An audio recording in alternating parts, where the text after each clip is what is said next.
Hello दोस्तों, welcome back. So today we are going to learn about structure of antibody.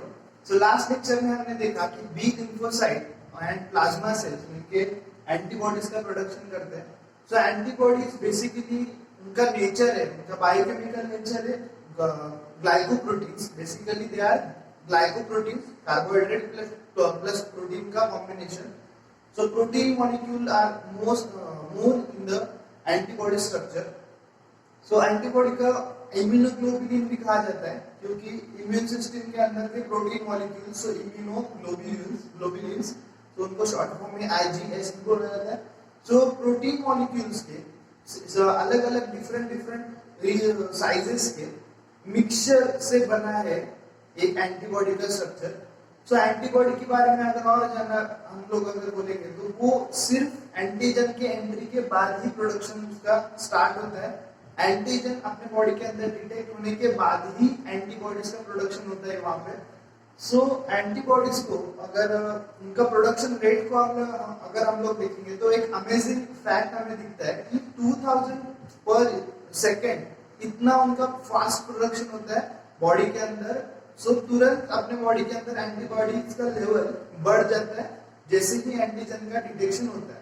So most of the disease के अंदर जैसे कि अभी ये कोरोना के अंदर भी कोरोना इन्फेक्शन हुआ है कि नहीं या फिर कोरोना ने आपके बॉडी के अंदर एंट्री किया है कि नहीं, इसका डिटेक्शन करने के लिए एंटीबॉडीज भी किया जाता है क्योंकि एंटीबॉडीज का लेवल अगर आपके ब्लड में ज्यादा पाया गया और स्पेसिफिक एंटीबॉडीज आपके ब्लड में अगर ज्यादा मिल रहे तो इसका मतलब कोई ना कोई एंटीजन आपके बॉडी के अंदर आ चुका है, उसने एंट्री कर ली है. ये उसका क्लियर कट इंडिकेशन है क्योंकि एंटीबॉडीज विदाउट एंटीजन काम नहीं करती. एंटीजन के एंट्री होने के बाद ही एंटीबॉडीज का प्रोडक्शन है. सो ये एज अ कंफर्मेटरी टेस्ट या फिर हम लोग बोल सकते हैं कि किसी डिसीज का कंफर्मेशन टेस्ट के लिए एंटीबॉडी डिटेक्शन भी किया जाता है. सो डिसीज है कि नहीं या फिर इन्फेक्शन या फिर सिंपली वी कैन से कि पैथोजन ने या फिर एंटीजन ने अपने बॉडी के अंदर एंट्री किया है कि नहीं, ये हम लोग एंटीबॉडी के काउंट के अकॉर्डिंग उसको हम लोग डिटेक्ट कर सकते हैं. सो आगे बढ़ते हैं हम लोग एंटीबॉडी के स्ट्रक्चर के अंदर. सो एंटीबॉडी के स्ट्रक्चर के अंदर वेरिएबल रीजन से या फिर हम लोग बोल सकते हैं कि अलग अलग प्रोटीन मॉलिक्यूल से, अलग अलग साइजेस के, अलग अलग शेप के प्रोटीन मॉलिक्यूल से. सो बेसिकली ये कैसे है और वो डिफरेंट कैसे है एक दूसरे से. सो आगे जाके देखते हैं हम लोग प्रोटीन मॉलिक्यूल के स्ट्रक्चर, एंटीबॉडी के स्ट्रक्चर बात करते हैं. स्ट्रक्चर ऑफ एंटीबॉडी के अंदर तो structure of antibody basically Y shape molecule है. तो वाई शेप मॉलिक्यूल के अंदर दो हेवी चेन्स है, दो लाइट चेन्स है. सो हेवी चेन्स कौन से और लाइट चेन्स कौन से और उनमें डिफरेंस क्या है. So basically they are protein molecules. So protein molecules के अंदर जितने अमीनो एसिड का नंबर है उसको अगर कंपेयर करेंगे तो एक प्रोटीन का मॉलिक्यूल दूसरे से थोड़ा बड़ा है और दूसरा छोटा है, इसलिए हेवी और लाइट. हेवी मतलब बड़ा चेन, लाइट मतलब छोटा चेन. तो यहाँ पे हम लोग देख सकते हैं कि ये मिडल वाला जो रीजन है ये हेवी चेन है, वाई का बेस हम लोग जिसे बोल सकते हैं कि ये बड़ा वाला वाई जो कि हेवी चेन है और उसके बाजू में जो ब्लू कलर मार्कर से ड्रॉ किया है वो लाइट चेन है, छोटा है कंपेयर टू. ये दोनों चेन के अंदर दो रीजन आते हैं, एक आता है कांस्टेंट रीजन, दूसरा आता है वेरिएबल रीजन. सो मैंने यहाँ पे VH और CH जो लिखा है. सो VH मतलब variable region of heavy chain और CH मतलब constant region of heavy chain. अब इसका मतलब क्या है कि वेरिएबल रीजन मतलब कि वो अपना स्ट्रक्चर एंटीजन के अकॉर्डिंग चेंज कर सकते हैं. वो मैं आगे आपको बताने वाला हूँ कि कैसे वो अपना स्ट्रक्चर चेंज कर देते हैं. और यहाँ पे दूसरा एक साइन है कि Cl और Vl. Cl मतलब constant region of light chain, यहाँ पे की मैंने लिखा है variable region of heavy chain.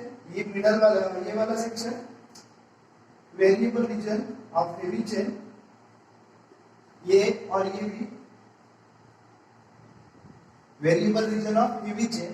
And then constant region of heavy chain जो कि ये बड़ा वाला दिख रहा है 1 और 2, ये constant region of heavy chain है. हेवी चेन के अंदर का कांस्टेंट रीजन जो कि अपना स्ट्रक्चर चेंज नहीं कर सकता. देन Vl और Cl. Vl मतलब variable region of light chain जो कि variable region of heavy chain के बिल्कुल सामने है.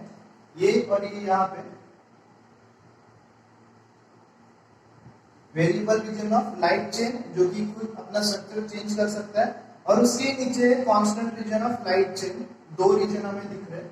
सो ये सारी चेन्स एक दूसरे से डाइसल्फाइड बॉन्ड के फॉर्म में जुड़ी होती है, डाइसल्फाइड बॉन्ड उन्हें जोड़े रखता है। बिल्कुल दो हेवी चेन के बीच में भी डाइसल्फाइड बॉन्ड है, और दो हेवी चेन और लाइट चेन के बीच में भी डाइसल्फाइड बॉन्ड है। सो ये डाइसल्फाइड बॉन्ड ये स्ट्रक्चर को एक कांस्टेंट स्ट्रक्चर की तरह रखता है, या फिर उसे चेंज नहीं होने देता, बाइंड करके रखता है। जो ये वाई स्ट्रक्चर फॉर्म हो रहा है, और यहाँ पे जो एंगल है ये रीजन को बोलते हैं हिंज रीजन। ओके, सो यहाँ पे एंटीबॉडी का प्रोटीन मॉलिक्यूल का स्ट्रक्चर हमने देख लिया। तो एंटीबॉडी का स्ट्रक्चर कैसे वर्क करता है, सो दिस रीजन यहाँ पे सी दिख रहा है, तो ये प्रोटीन मॉलिक्यूल का COOH मतलब कि कार्बोक्सिल एंड है, जो कि आइदर फ्री रहेगा या तो फिर कोई भी ब्लड सेल के साथ यानी कि बी सेल या फिर आरबीसी के साथ बाइंड हो जाएगा। सो ये जो रीजन है FAB रीजन इसे बोलते हैं। तो ये रीजन आइदर फ्री रहता है या तो फिर अपने ही कोई बॉडी के ब्लड सेल के अंदर, सेल के ऊपर, सरफेस के ऊपर माउंट होके रहता है। और दूसरा दो रीजन दिख रहे हैं कि ये एक A और दूसरा B, दोनों भी एंटीजन बाइंडिंग साइट दिख रहे हैं कि एंटीजन बाइंडिंग साइट यानी कि एंटीजन को बाइंड करने वाला रीजन। सो एंटीजन को बाइंड करने के लिए दो वेरिएबल रीजन, एक हेवी चेन का एक लाइट चेन का बनकर एक ऐसे क्लैम्प स्ट्रक्चर फॉर्म करते हैं और आने वाले एंटीजन को वहां पे बाइंड करते हैं। सो एंटीजन बाइंडिंग साइट यहाँ पे दो है, A और B, मतलब कि एक एंटीबॉडी के अंदर दो एंटीजन बाइंडिंग साइट है, मतलब कि एक एंटीबॉडी एट अ टाइम दो एंटीजन को बाइंड कर सकता है, मतलब कि सेम एंटीबॉडी का एंटीजन को एक एंटीजन A साइड पे बाइंड होगा, दूसरा एंटीजन B साइड पे बाइंड होगा। बाइंडिंग कैसे होगा, तो variable region of heavy chain and variable region of light chain मिलके एक क्लैम्प फॉर्म करेंगे। क्लैम्प फॉर्म एंटीजन के ऊपर के जो भी सरफेस के ऊपर कोई भी मॉलिक्यूल्स रहेगा तो उन्हें वो पकड़ लेंगे या फिर जकड़ लेंगे। सो एक की लॉक एंड की मैकेनिज्म रहता है जो कि स्पेसिफिक रहेगा वो स्पेसिफिक एंटीजन के लिए। सो इस तरह से वो क्लैंप मैकेनिज्म एंटीजन को बाइंड करता है। So antigen binding site for antigen को बाइंड करने के लिए, FAB region for cell surface को, कोई भी अपने बॉडी के सेल सरफेस को बाइंड करने के लिए, या फिर मोस्ट ऑफ टाइम वो फ्री रहता है ब्लड के अंदर अगर सस्पेंडेड एंटीबॉडीज रहा तो। सो एक बार देख लीजिए स्ट्रक्चर को, variable region of light chain, variable region of heavy chain, variable region of constant region of heavy chain, constant region of light chain. Blue colour में दिख रहा है वो लाइट चेन है, ब्लैक में है वो हेवी चेन है, उसके एंड में वेरिएबल रीजन। सो फिर से एक बार थोड़ा सा स्ट्रक्चर को देखते हैं।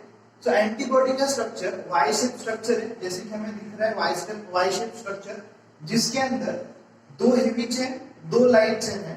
ब्लू कलर में लाइट चेन है दो, और ब्लैक में मिडल में हेवी चेन है। दोनों हेवी चेन और लाइट चेन के ऊपर वेरिएबल और कांस्टेंट रीजन है, दोनों के अंदर अलग अलग।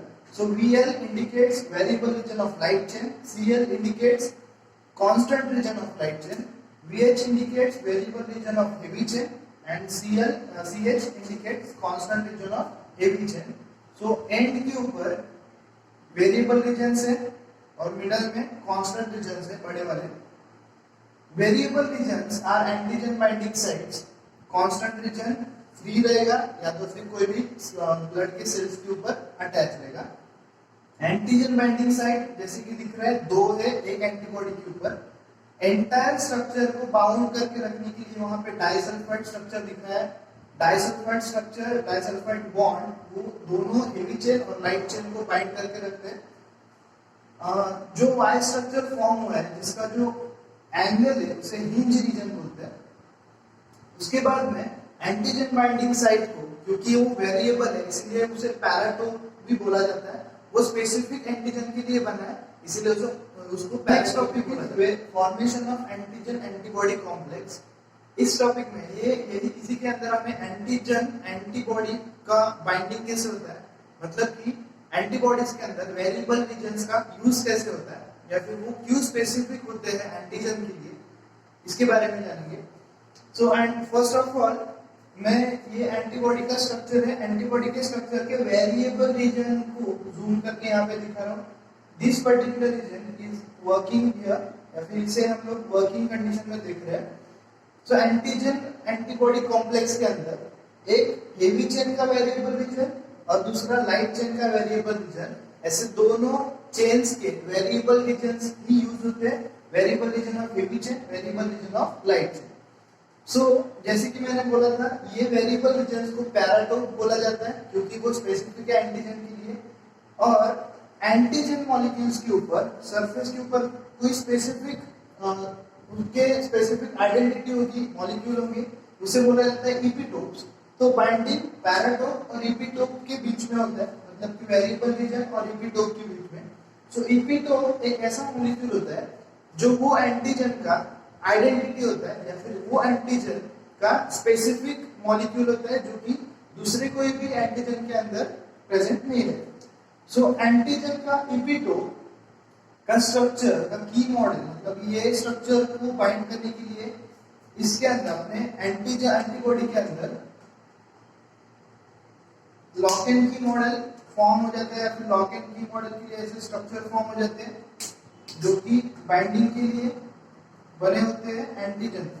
सो ये एंटीजन बाइंडिंग साइट के वेरिएबल रीजन्स के अंदर ये भी चेंजेस हुआ और वेरिएबल रीजन ने अपना स्ट्रक्चर चेंज किया ताकि वो एंटीजन को बाइंड कर सके।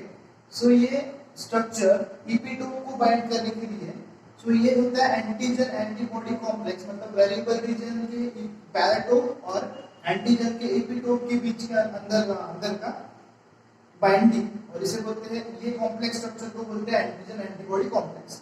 तो अब जैसे कि आप लोग देख रहे हैं कि एंटीजन के अंदर बहुत सारे इपिटोप्स है और वेरिएबल रीजन, मतलब कि एंटीजन बाइंडिंग साइट अपने एंटीबॉडी के ऊपर दो है।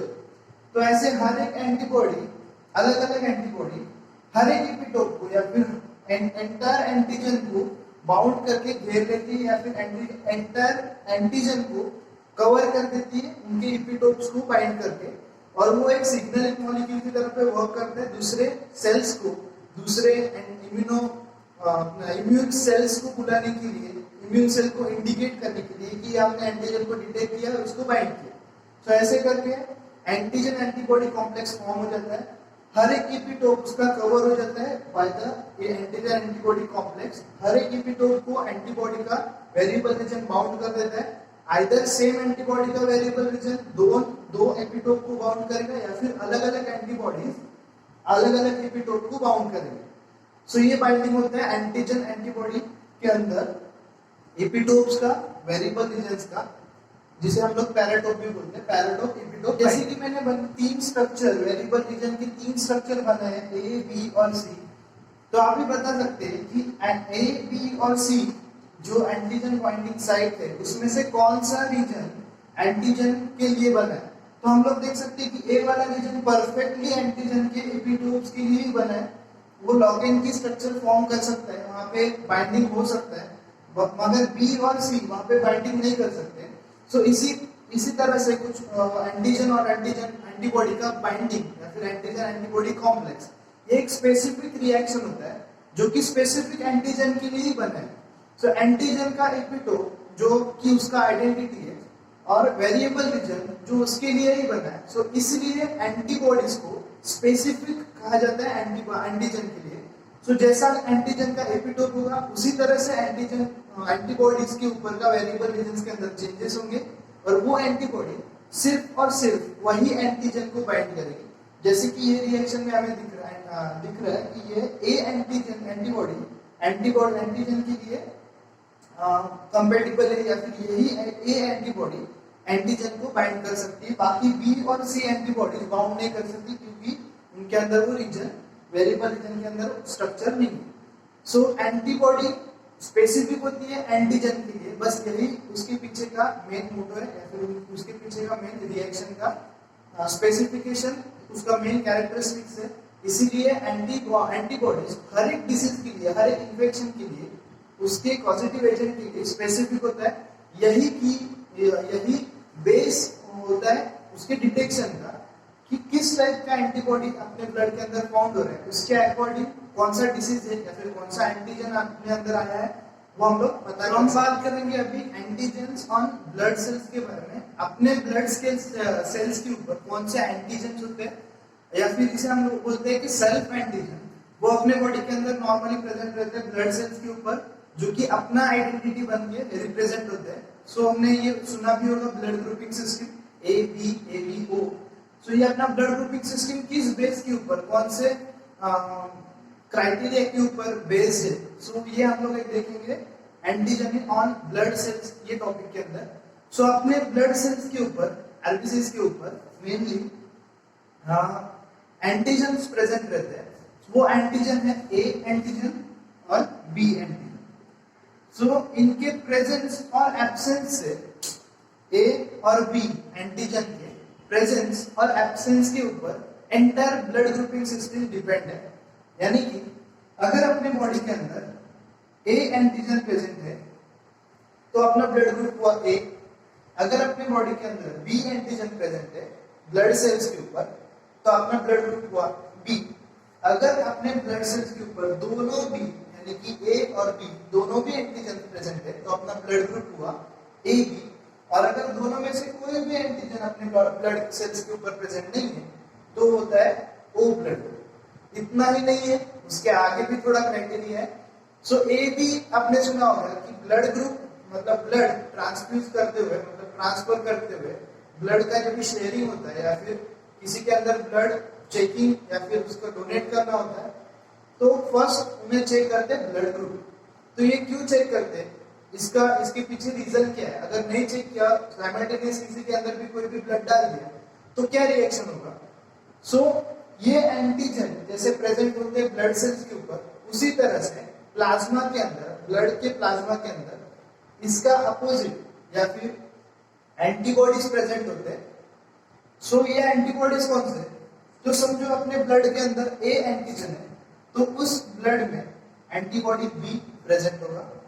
अगर ब्लड के अंदर बी एंटीजन है तो अपने ब्लड के अंदर ए एंटीबॉडी प्रेजेंट होगा। अगर दोनों भी एंटीजन प्रेजेंट है तो वहां पे कोई भी एंटीबॉडी प्रेजेंट नहीं रहेगा। अगर वो एंटीजन मतलब कि कोई भी एंटीजन प्रेजेंट नहीं है तो वहां पे दोनों भी एंटीबॉडीज प्रेजेंट होंगे। अब आपको थोड़ा आइडिया आ गया होगा कि अभी दूसरे का ब्लड या फिर कोई भी साइमल्टेनियस पर्सन का ब्लड अपने अंदर या फिर कोई भी किसी के अंदर भी नहीं डाल सकते विदाउट चेकिंग। एंटीजन है जो कि अपना ब्लड ग्रुप करके रिप्रेजेंट होता है, दूसरे साइड में एंटीबॉडी है जो अपने ब्लड के प्लाज्मा के अंदर प्रेजेंट रहता है। ब्लड ग्रुप ए रहेगा मतलब कि एंटीजन ए प्रेजेंट होगा और एंटीबॉडी बी प्रेजेंट रहेगा। ब्लड ग्रुप बी रहेगा तो एंटीजन बी प्रेजेंट रहेगा और एंटीबॉडी ए प्रेजेंट रहेगा।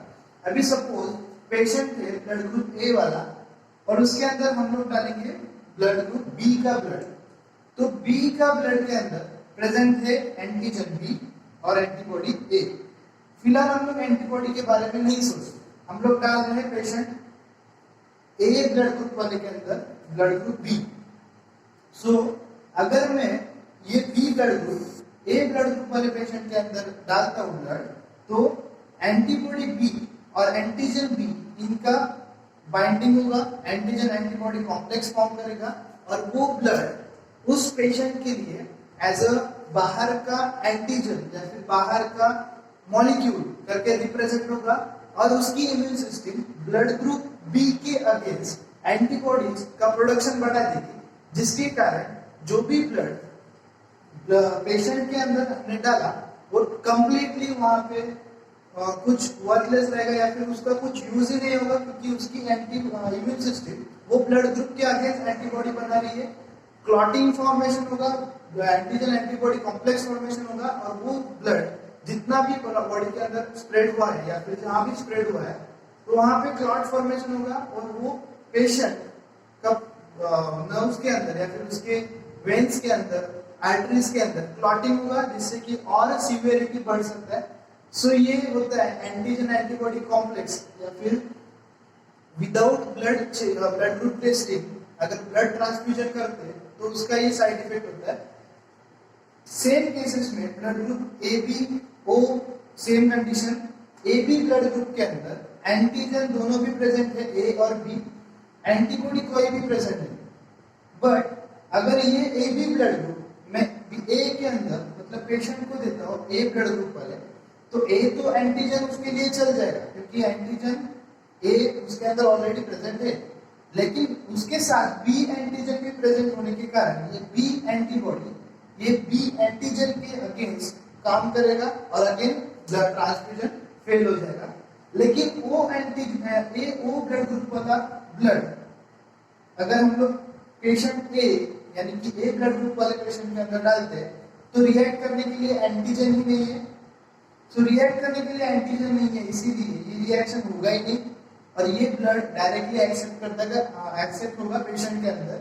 सो ये ओ ब्लड ग्रुप तीनों तरफ के ब्लड ग्रुप को ए बी और ए बी तीनों पेशेंट के लिए कंपेटिबल है।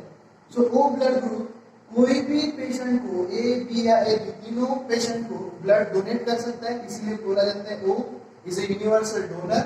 एंड ए बी ये तीनों में से कोई भी ब्लड ग्रुप से मतलब ए बी और ओ तीनों टाइप के डोनर से ब्लड ग्रुप एक्सेप्ट कर सकते हैं, ब्लड एक्सेप्ट कर सकते हैं, इसीलिए ए बी को बोला जाता है यूनिवर्सल एक्सेप्टर। सो एक बार फिर से देखते हैं कि ये कैसे वर्क करता है।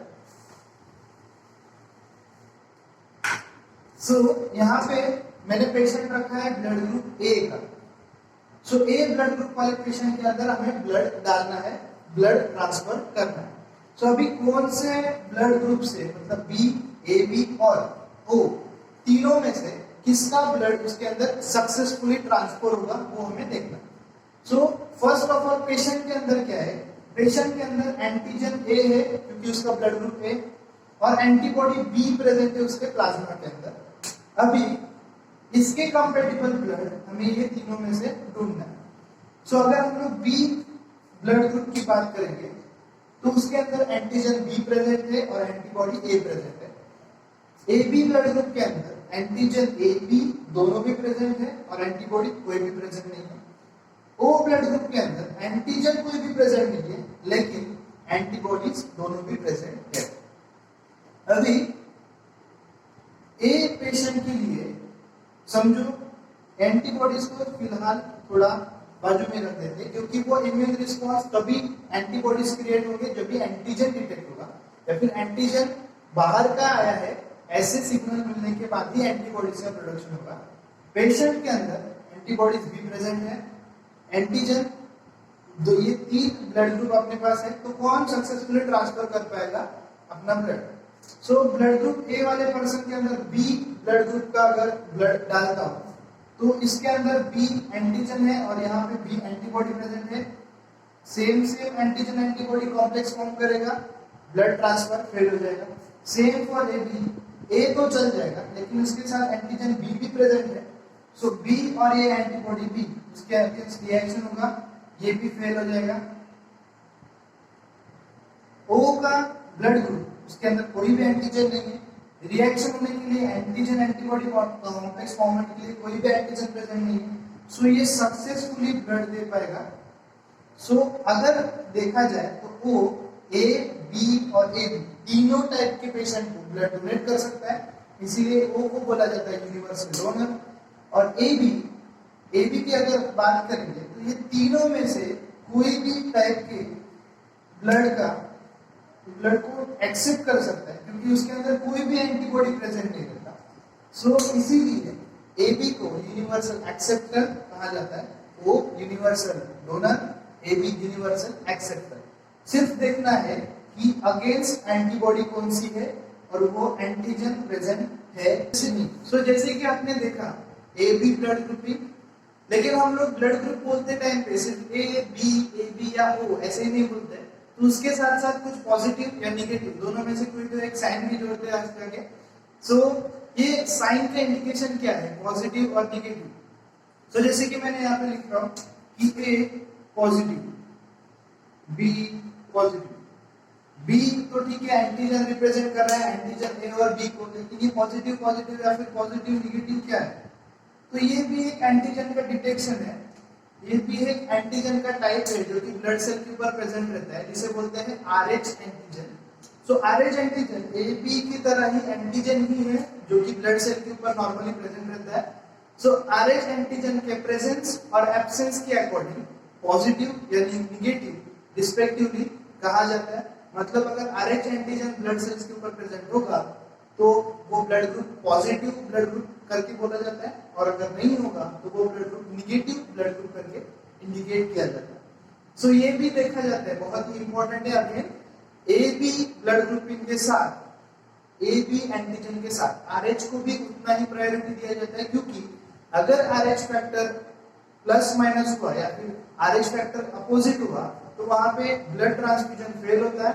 मतलब कि सेम एंटीजन एंटीबॉडी कॉम्प्लेक्स जैसे AB ने दिखाया था वैसे ही RH फैक्टर वहां पे दिखाता है. वहां पे RH भी एक एंटीजन ही है तो RH भी उसमें सेम रिएक्शन दिखाएगा और ब्लड ट्रांसफ्यूजन को फेल कर देगा.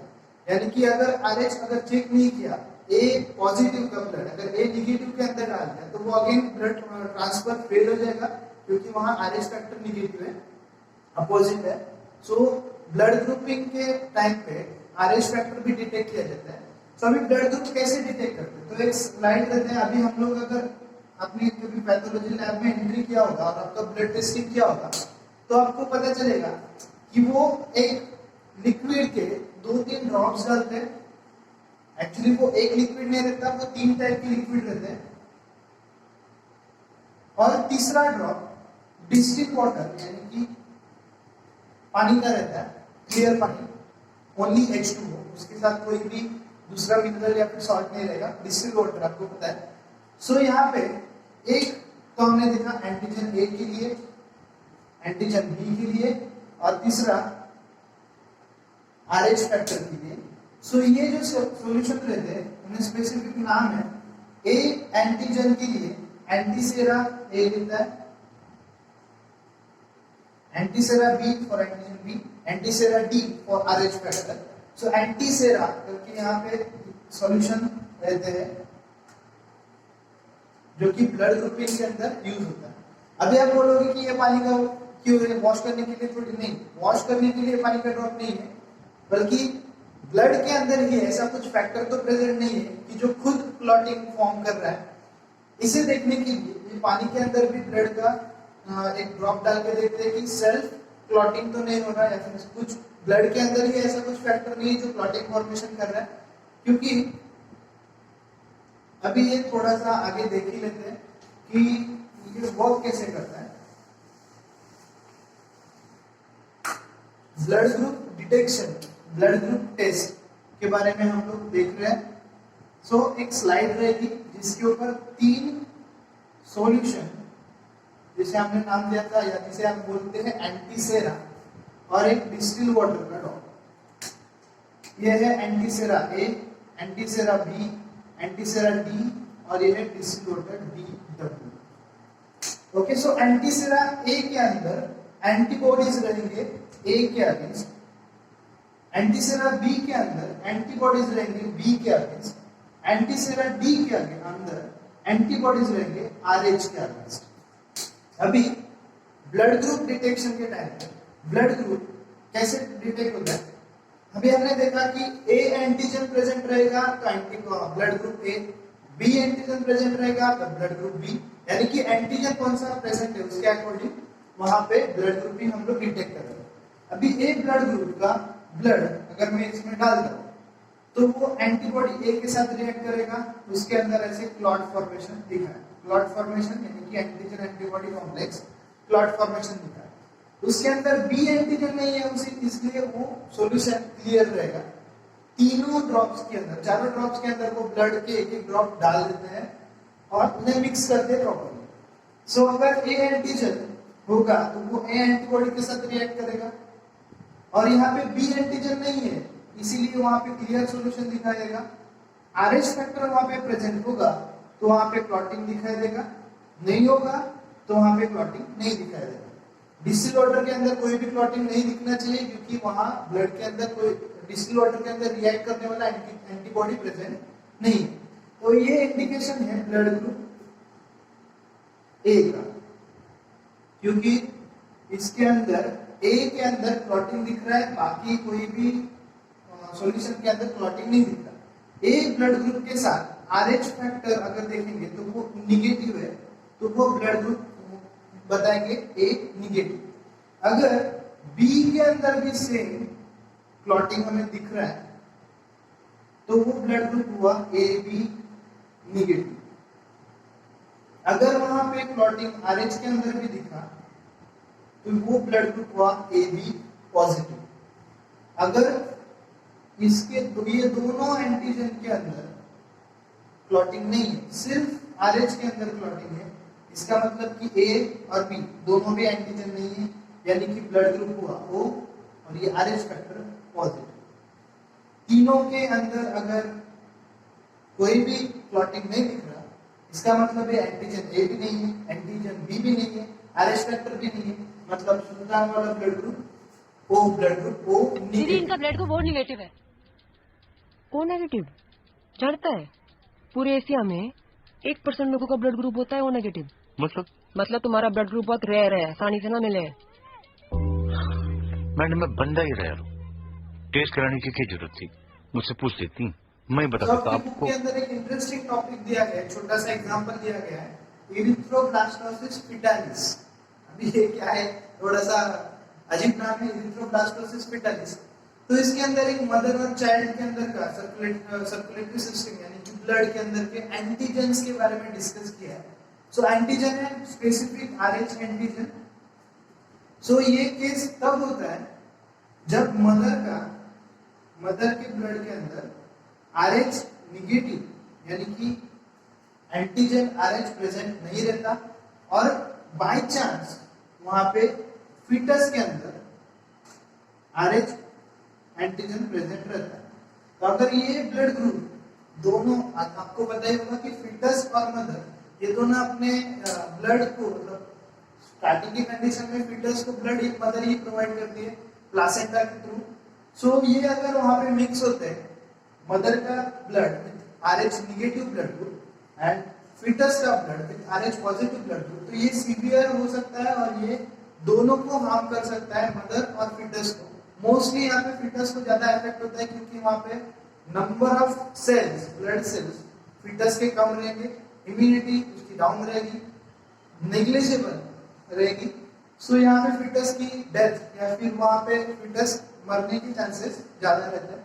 सो ये कंडीशन के अंदर, ये कंडीशन को बोलते हैं इरिथ्रोब्लास्टोसिस फिटालिस। सो ये कंडीशन के अंदर अगर मदर का ब्लड RH फैक्टर फीटस के साथ मैच नहीं हो रहा तो वहां पे मदर को डिलीवरी के पहले या फिर वो बेबी के केयर के लिए, फीटस के केयर के लिए एंटी RH एंटीबॉडीज प्रोवाइड की जाते हैं, जिसके कारण मदर के RH के एंटीबॉडीज थोड़े से सप्रेस हो जाते हैं, उनका रिएक्शन डाउन हो जाता है और वहां पे फीटस सर्वाइव कर सकता है अप टू डिलीवरी। डिलीवरी के बाद दोनों का प्लासेंटा के थ्रू अगर सेपरेशन कर देते हैं तो सेपरेशन होने के बाद फीटस का अपना इंडिपेंडेंट सर्कुलेटरी सिस्टम हो जाता है और मदर का सिस्टम इंडिपेंडेंट हो जाता है, एक दूसरे से वो अलग हो जाते हैं तो वो अपना सिस्टम खुद फॉर्म कर देते हैं।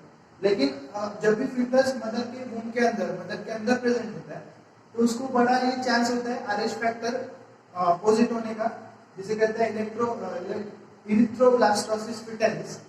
सो इस केस के अंदर RH फैक्टर को बहुत ही इंपॉर्टेंट माना जाता है। सो RH फैक्टर वहां पे मेन रोल या फिर बोल सकते हैं कि इंपॉर्टेंट रोल प्ले करते हैं। मदर का RH फैक्टर और फीटस का RH फैक्टर अगर मैच नहीं हुआ तो वो प्रॉब्लमेटिक कंडीशन क्रिएट कर सकता है। Case name is erythroblastosis fetalis.